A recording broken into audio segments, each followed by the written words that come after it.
I was really very annoyed one day with Shane. He doesn't even know. Roller coaster. Yeah, Yeah. as you go, Yeah. and the more you do things and the more you fail. The players were keen to go out and field, practice. Practice for the fielding Yep. was not something, oh my God, again fielding. That excellence is not an act. Absolutely. It's a habit. I say, who is Gen Z? We created Gen Z. If we drop a catch in the 139th over Yeah. and we lose the game, and the we'll- only thing everybody remembers about your performance is that catch. is that catch.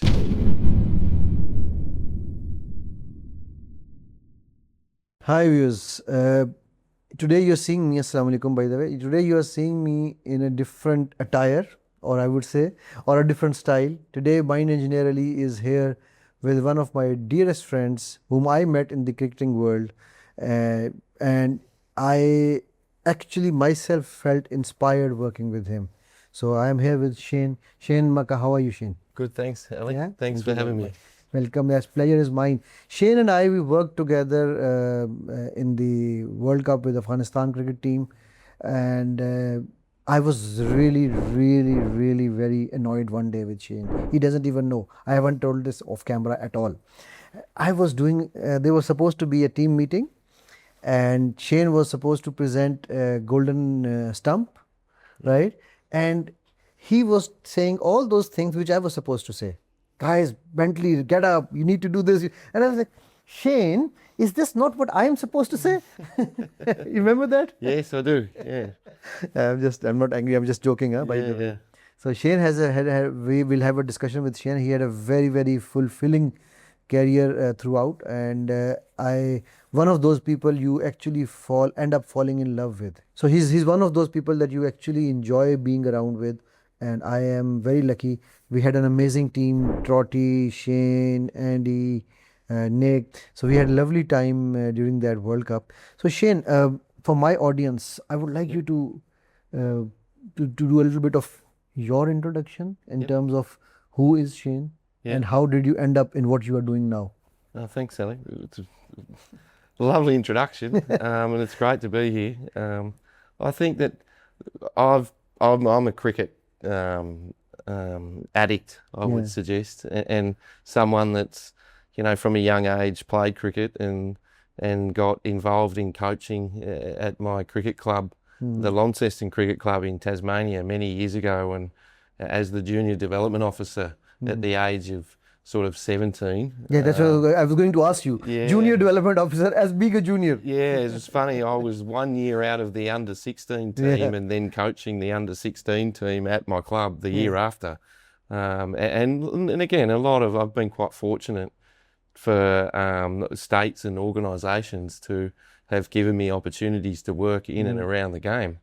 Right from, working full-time in, so there's a long list, but Tasmanian cricket, Western Australian cricket, Bangladesh cricket earlier in my career, the Northern Territory Institute of Sport, the South Australian Cricket Association, and then back to Bangladesh. Back to Bangladesh. Sri Lanka came after Sri Lanka, that. and then back to Bangladesh, and then Afghanistan, and now Pakistan.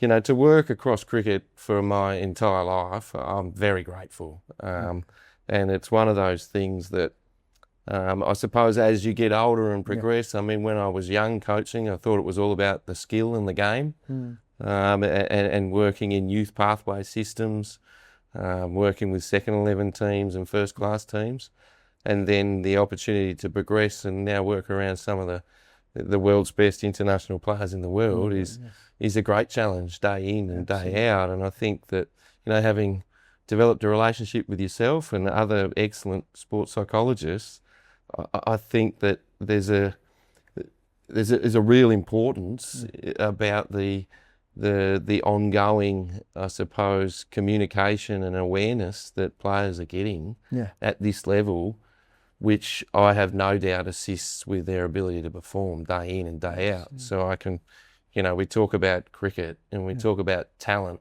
So working at an international level, there's more pressure that comes on the players. Absolutely. And, and then when you go from teaching under 13, 14 players and Yeah, pathway players. they don't care. No, they're having the time of their life, and the only pressure is not missing the bus to get to training. Exactly. You know, which we've all done. Which we have all done. Yeah, so... I don't want to discuss that. No, me either. You know, Especially in a World Cup I've game. done it more than once too, Okay. yeah. So, But if you have done it in a World Cup game, yeah, then no, Trotty is your boss. Yeah, well, that Trotty's would have been listening to it. disappointing. Yeah, no, so...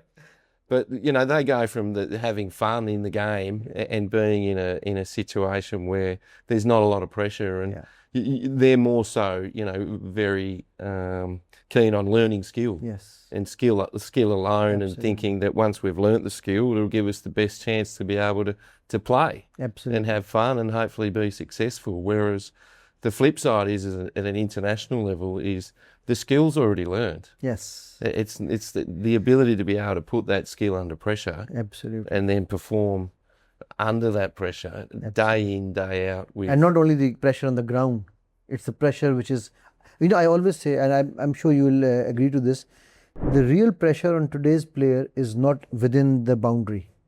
It's the outside boundary pressure that they bring in the boundary, isn't it? Definitely. And I mean, every country is different. Yeah. You know what I mean? And obviously my time here in Pakistan, there are different pressures. Yes. And every player is different. Every player is different. You know, everybody, I suppose, I think pressure comes from a few things, you know, fear of failure. Absolutely. And that fear of failure for some people might be letting down the 225 million viewers and maybe not being perceived on social media as what they would like. Exactly. And other people's pressures could be simply going home and talking to dad about how I performed today. Exactly. So everyone's a little bit different, you know what I mean? And again, like I said, that pressure for everyone, it's such a, I suppose, pinnacle level of the game is something that I'm really grateful to be around, and having learnt from people like yourself, I believe that the psychology behind the game is utmost important. Chin, you mentioned this thing, and I remember talking to, I was working when I was in PCB, I used to work with under 13, 16s and 19s more than the bigger players. So I remember talking with the guy who worked with me when he was just finishing his 13, entering 16, and then from 16 he was entering the 19 because he was a good performer. Yep. In fact, I'm a bit surprised that I don't see him in the playing 11 today. He still has that potential. I believe in it. I'm not taking the names, of course. So this guy, from under 16, he was very good performer. First game under 19, first 3 matches, he did not perform at all. So there was a series going on, and he came to me and he said, "Sir, I don't know, I'm not able to perform." I said, "Why?"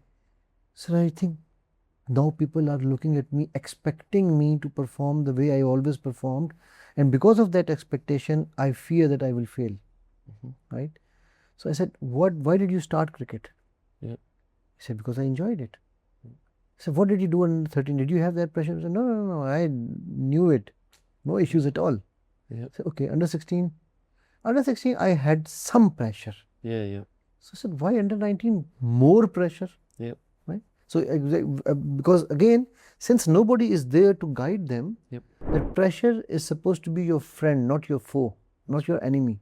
You know, and I think through that's the importance of a good pathway system in any sport, or in life. Being exposed to things throughout that you're able to allow yourself to be able to fail. Like It's funny that people only start speaking about how hard it is when we fail. Exactly. So, and to me that's actually the simplest process of learning. Exactly. Like if we don't start talking about when we failed, and if we don't fail, we'll never be any better than what we were yesterday. Because see, your heart monitor is a wave. If it's a straight line, it means you're dead. Correct. Right? So totally agree. And then, like you say, it's the balance, isn't it? One day we'll go and get 100 and have a great game of cricket, and the next day we'll go out and get a first baller. Absolutely. And so all of a sudden we've spent so much time thinking about how well we went, and then the next day all of a sudden we're thinking about how bad I am. And that's the flow and the ability that I suppose, especially at an international level or at a high performing level, is the ability to stay consistent and rely upon good habits. Absolutely. Day in, day out. You know, like to me, what I've seen is the most talented people, or the people that perform the best, when they get in environments that are above and beyond what they may have experienced in the past, they have an ability in the moment to trust their habits and their processes that they've put in prior to the performance. Whereas if you're a junior, or if you're someone that's coming through the system, what you tend to do as a junior, while you're going, you're looking at, well, how do I do this? And as I suppose, someone that sits in the middle, they fluctuate between sometimes trusting my habits and my rituals and my routines, and sometimes feel as though they're a bit out of their depth. You know, so there's a real, I suppose, roller coaster. As you go, and the more you do things, and the more you fail, and the more you learn, and the more you adjust your habits to fit and coincide with whether it's performance or being happy. Absolutely, or even your normal life. I mean, this is what I love about Trotty. I mean, I remember when players were not able to perform, he would call me rather than the player, and he told me, I need you to speak to them. Why? Because if I speak, they will look at me as a different level. Now, this is the understanding of a good coach, that he knows what his player needs when. So he said, okay, please, you speak to them first. You tell me if there's any feedback for me, and then I'll work on that feedback. And if you remember, Gurbaz was a classical example when we had a feedback session about him. For sure. And then the whole world saw highest run getter of the T20 tournament, Ibi and Gurbaz. You know, they were amazing, best opening pair. Definitely. Right? And I think that's a classic example of a good head coach.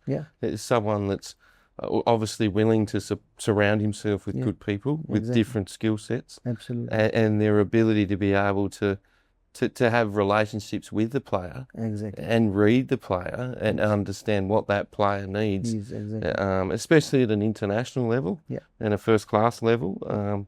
You know, you spend a lot of time together. You know, whether you're on a bus or in the rooms everywhere, or travelling and in hotels. Eating.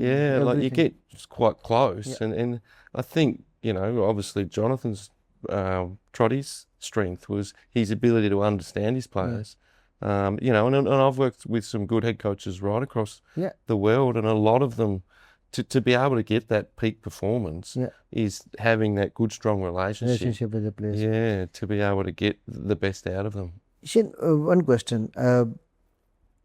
Why and how did you end up into the, because viewers, let me tell you one thing. Shane, whichever team Shane has worked with, like they have been, like for example in the T20 World Cup, not this one, the previous one, the West Indies one, Shane's coached Bangladesh was the top fielding side and Afghanistan was the second fielding side, right? True. So how did you think of being a fielding coach, and why a fielding coach? I don't think being a fielding coach was ever something that I dreamt of being. Like, to me, I see myself as a cricket coach. That's why, because you have a very good understanding of cricket. I mean, I was a wicket keeper as well. So it's funny.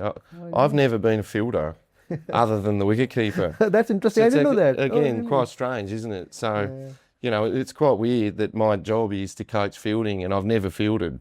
You know, I've probably fielded for close to 40 overs, and before the age of 16. Otherwise, whenever I walked out onto the ground, I was the keeper. Keeper or a batter. Well, that's right. So my passion's wicket keeping and batting, and obviously fielding as well. But I always believed that the wicket keeper was the leader of the fielding team. Of course, and I agree with that. And maybe that's where it's come from. And I think working across international cricket, or getting opportunity in international cricket, I think there's less potential demand on me having been an international player. I think that they see the fielding coach is someone that I think, like from a batting coach, obviously everyone bats. From a bowling coach point of view, not everyone bowls, but everyone fields. And a lot of team, I think that one of the ways that I can complement the head coach is a lot of teams and their culture is driven and seen by the way you field. And I'm passionate about, obviously hoping at some point in my career I'll get an opportunity to be a head coach. But I think that the skills I've developed are not just technical skills in terms of how you pick the ball up and how you throw it. I've been able to create, I feel, a culture within a team that's been able to go from potentially not having the results they want from a fielding point of view to quite quickly being able to accept change and being able to do things as a team consistently over time and change the culture within the team about how we perceived ourselves as a fielding team. And you end up scoring, saving at least 15, 20 runs in every match if you're a good fielder, I mean, the game against Australia was quite exciting. Exactly. You know, we took some of the fielding performance in that game, specifically in the West Indies, was one of the reasons I think that we got over the line. And in comparative to when they played in the one-day World Cup, when they maybe had made some mistakes. Fielding was the only thing they lost. Potentially, you know. And I mean, I never think that one drop catch ever changes the result of a match. But there was more than one on that day. But there was obviously, when I came into the Afghanistan setup, that stigma that our fielding's not going so well. So there was a challenge to start with to try and get us all on the same page. Now, I think fielding is not only the one, if not the most, I think, because I remember one incident. My son, he was playing under 13. That was back in Dubai years ago. And they had a tournament in which all the leftover players who were 9, 10, 8 years old, who would not come and fit in any team, my son, they said, okay, your son should be captain and we are giving him this team. So all of them, between 9 to 11, he was himself 11 and a half. So they were given him that team and they were playing in the 13s. Now you see, at that age, 6 months also make you a lot of different than others, because the difference of your body and your physique and your development. So, and out of those, most of them had just started cricket. So what we had, our first match was against the team which was, of course, with all the strongest players. So the guy who later on became the UAE under 19 captain, and he's a UAE player as well. He's a very, very good guy. He's my student too. So he was captaining the other team. So I knew only one thing. I said, by bowling and by batting, we cannot win from them. But I also knew that all of them love to play lofty shots. Okay. Either they will play lofty shot for catch, or they will take singles. They were very good in singles. Okay. So what I did was, I said, and I knew I had my strength. So I said, in the first position, one boy, for example, let's say short cover, then just on the same line, mid cover, then deep cover, So I said to the first guy, you are not going to stop the ball, because these were young people, and these guys were comparatively bigger. So your job is only to touch the ball. Second one, job is to make it slower. Third one, you will pick it up. And everybody was laughing at me. What the hell is he doing? And Shane, you believe it or not, we won that match because all of them, and then I had on the boundaries, I had my good fielders. Okay. So they eventually ended up lifting and giving catches. Because we choked their singles. Now it might sound a very stupid strategy at that time, but that was the strength we had, because these kids were passionate. That's right. They wanted to stop the ball. Their objective was, we have to stop the ball. And that clarity around roles, exactly, I think is important. Important.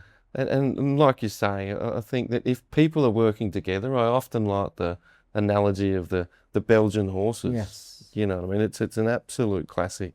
Absolutely. You put one Belgian horse in a paddock, and he doesn't really know what he's doing, and he's not doing it for anybody else. He can pull, 6,000 tons, and then you put two together and they just meet each other, and they were both trying to outcompete each other, yet you'd think it's 12,000 tons, now it goes to about 18,000 tons, and all of a sudden, when you get the two horses in the same paddock for a long period of time, and they start, getting along and thinking about each other and accepting each other.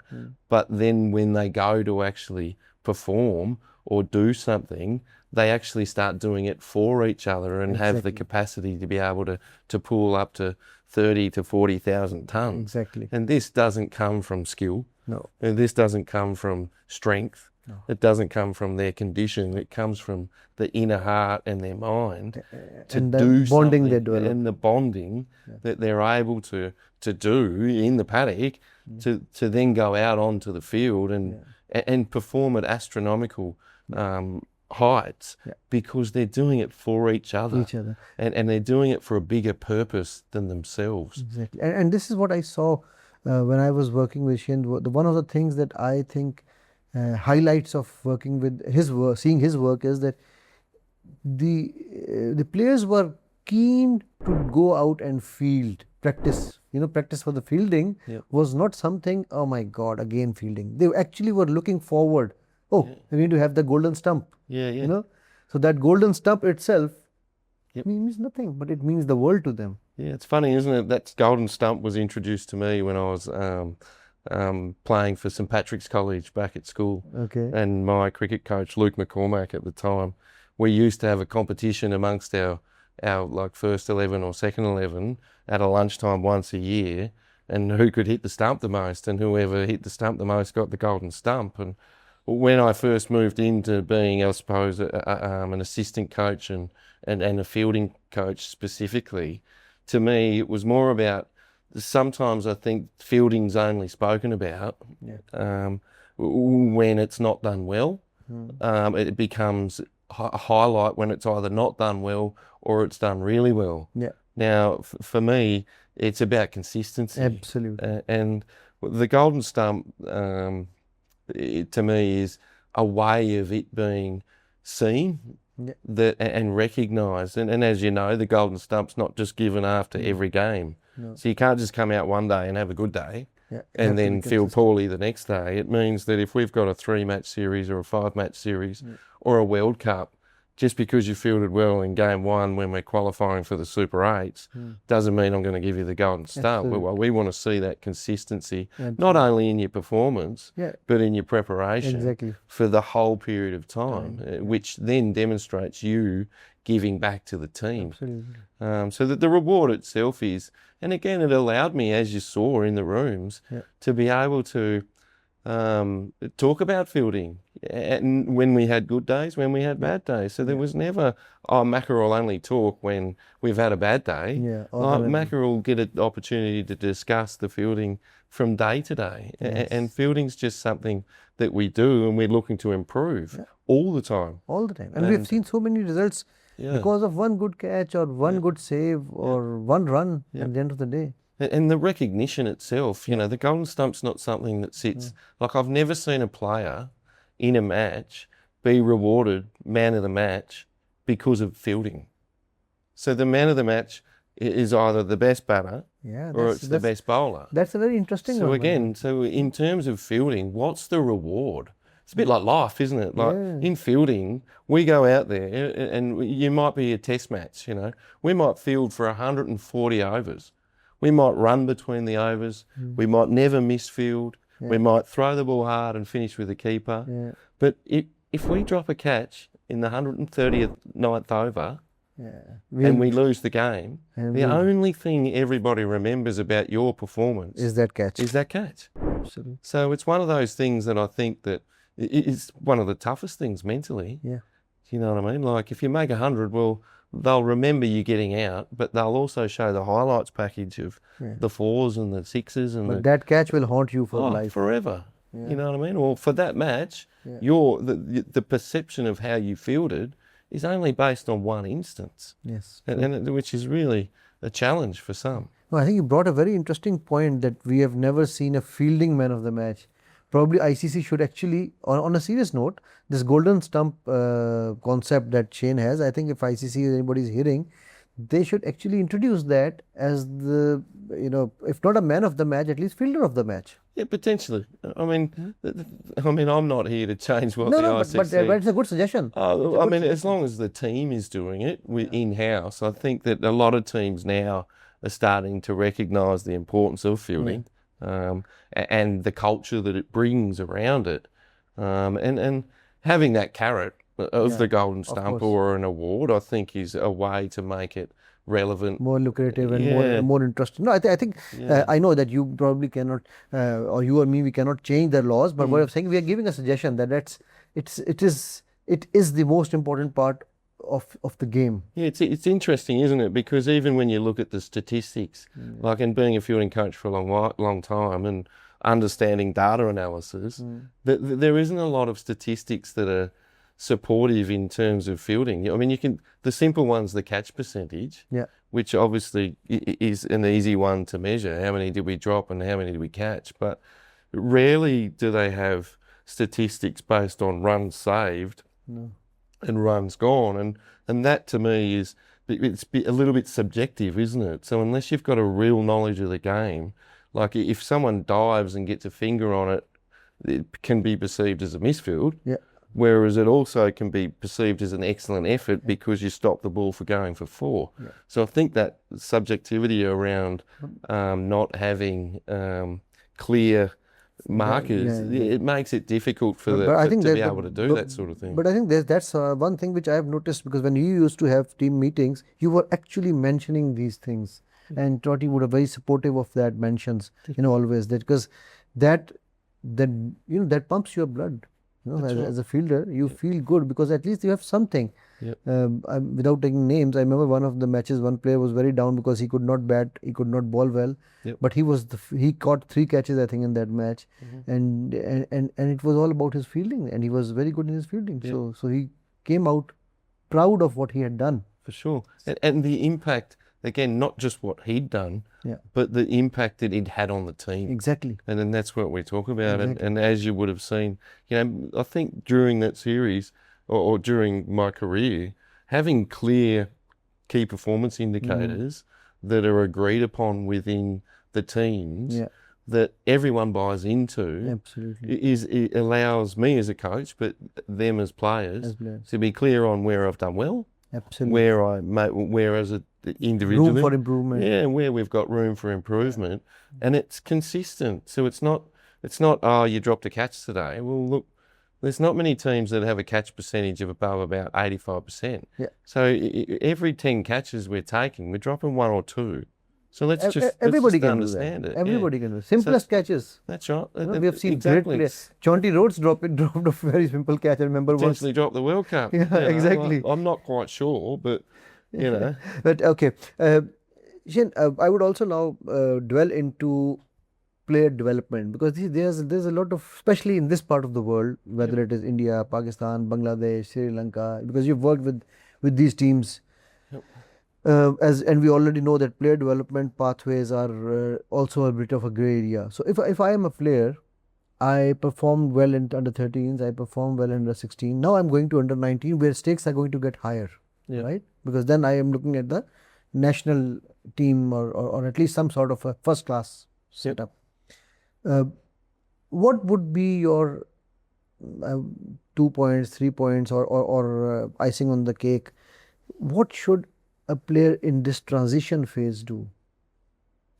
Because they end up either being, if they find a good coach, they actually go up, or if the coach was a nagger, they actually can go down.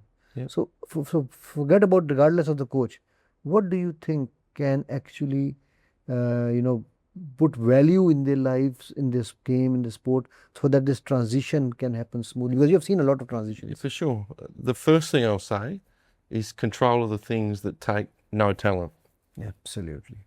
So if that means getting out of bed on time, eating right, preparing yourself well, working hard, looking after your fitness, your nutrition, and being respectful, and being a part of a team, absolutely, and caring for others, they're all things that take no talent. No talent. Right. So if you're doing those things, then you're giving yourself a reasonable foundation to be able to start with.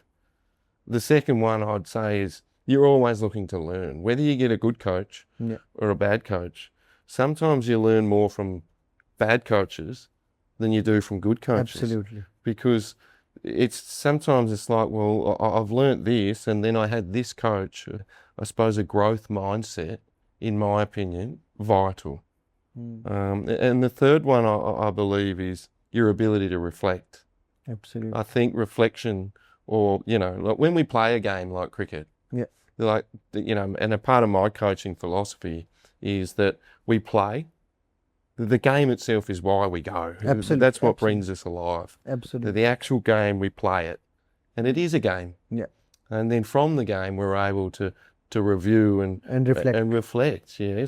But we need to do it in a calm manner that allows us to go, well, okay, what did we do well and what didn't we do so well? Yeah. So then we can identify, and when I say we, the player that's transitioning can simply identify areas that went well and then that didn't go so well. Absolutely. So then I think the challenge going from under 16 to under 19 into, I suppose, emerging teams before first class cricket is ensuring that they're not relying always on the environment that is created for them to turn up to. They're having an influence based on their review process or reflection of the game where they're starting to create their own environment. Absolutely. And know what's important for them.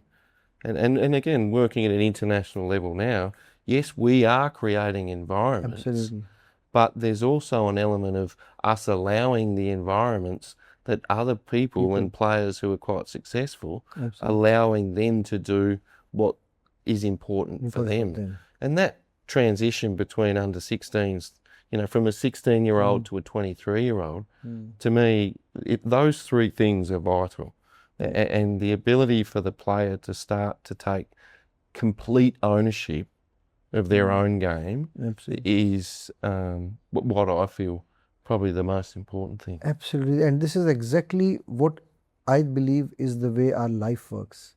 Definitely. If we are not consistent, That's right. we are not respecting, we are not reflecting, we have nothing else to do in this world. You can just sleep, eat, and go to bed, and that's it. Sleep, eat, and go to bed. Sleep, eat. I mean, that's a cycle that you will be doing otherwise. And then you keep blaming, environment is not good. Yeah. People are not That's good. A day in life is a game. Exactly. It's like this conversation, for example, it's a game for me. Absolutely. I'll walk out of here and go home and relax and reflect on this and wait for it to be edited and have a look and reflect. And again, I feel, I suppose, a little bit of pressure because I'm doing something I've never done before. Do you know what I mean? But we always do every day. Yeah, you know what I mean? But not in this environment on camera, but I suppose in front of people I'm more comfortable. But I obviously had some anxiety coming here about what it all looked like. But, now that we're here and having a chat, it's not so bad. Exactly. But again, like this in itself is a game. I'll go home, reflect, have a chat with you. What can we continue to work on to do better and create the environment and do the research and go again. And this is where I believe that, a lot of people blame Gen Z today. I have a different perspective, and I would like your, and that's where we're going to, summarize it also. This Gen Z is impulsive, Gen Z is, quicking, Gen Z is this, Gen Z. I say, who is Gen Z? We created Gen Z. We were impulsive, or we were repulsive, or we did not reflect, we did not teach them how to, because we did not give them that time that they wanted or they needed. Like our parents gave us that time, right? So now we cannot simply just put the blame on Gen Z and say, the cricketers or these people are not so good because they're Gen Z. What Gen Z?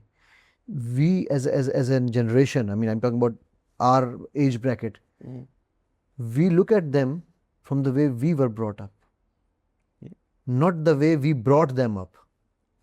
So and they are very keen learners, by the way. I find Gen Z, you mentioned one thing, asking questions. Gen Z are very good in asking questions, right? They are keen learners, they are observers. They might not be disciplined. That is a weakness I do see in Gen Z. But then that weakness, who taught them to be not disciplined? What is your experience in working with the cricketers of Gen Z or other sportsmen? You have Gen Z at home. Yeah, for sure. And look, It's different, isn't it? Because everyone's a little bit different. Yeah. And it will depend upon the environment that they're in and their background and who they're surrounded with. From an international coaching level, I find Generation Z the easiest to work with. There you go. Because of because they can see, I suppose, at an international cricket level, they can see the fluffy things like the stardom, the fame, the money that comes with being an international cricketer, the travel and the social media exposure. Whereas, generations after or before that, potentially that wasn't their motivation. Before that, it was the motivation of being a part of a team. That star was the motivation. That's before. right, and representing my country, whereas the motivations have changed. Yeah. But anyone's motivation has always been different, I suppose. Yes. But my experience is that I don't think it's changed too much in terms of Sportsmen. in regards to sport, but even in terms of dealing with my family at home and with my fiance at home, like you've still got to have honest conversations. Oh yeah.